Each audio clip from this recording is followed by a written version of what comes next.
అందరికీ నమస్కారం. ముందుగా మీకోసం ఒక చిన్న వీడియో చూడండి.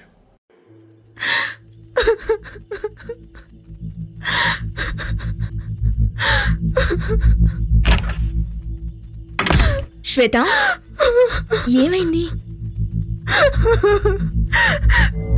ఏమైంది?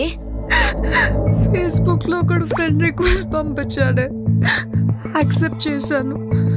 నంబర్స్ ఎక్స్చేంజ్ చేసుకున్నాం, క్లోజ్ అయ్యాం. ఒకరోజు ప్రపోజ్ చేస్తే యాక్సెప్ట్ చేశానే. అటువంటి ఫొటోస్ అడిగాడే, పంపాను.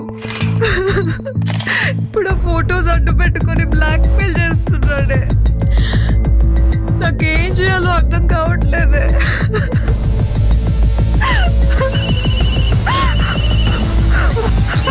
ఏం కాదు, టెన్షన్ పడు, రిలాక్స్ రిలాక్స్. ఏం కాదు. వ్యక్తిగత సమాచారాన్ని సోషల్ మీడియాలో పోస్ట్ చేయకండి. తగు జాగ్రత్తలను వహించండి. అపరిచిత వ్యక్తులతో ఆన్లైన్ పరిచయాలు అనుకోని కష్టాలకు కారణం కావచ్చు. ధైర్యంగా హైదరాబాద్ సైబర్ క్రైమ్కి రిపోర్ట్ చేయండి. జాగ్రత్త. క్యాంపస్ సెలక్షన్స్లో జాబ్ వచ్చింది. నాన్న కష్టపడింది చాలు, ఇక వాలంటరీ రిటైర్మెంట్ తీసుకోమన్నాడు. అమ్మ కోసం కొంచెం పెద్ద ఇల్లు తీసుకోవాలి. చెల్లిని తనకిష్టమైన మెడిసిన్ చదివించాలి.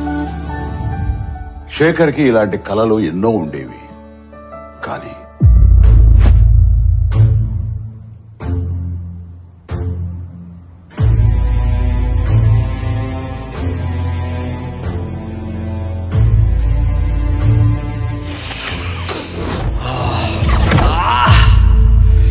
డ్రగ్స్ అలవాటయ్యాక శేఖర్కి తన కలలతో పాటు జీవితంలో మరెన్నో దూరం అయ్యాయి.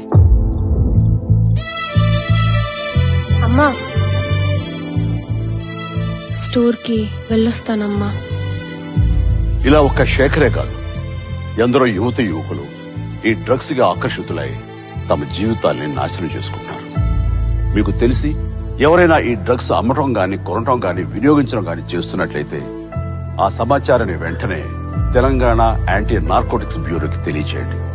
మీరు చేయాల్సిన ఫోన్ నెంబర్ 8712671111. మీ వివరాలు గోప్యంగా ఉంచబడతాయి. బాధితులను ఆ మత్తు నుండి దూరం చేయటమే వారి ఆశయం తప్ప శిక్షించడం కాదు.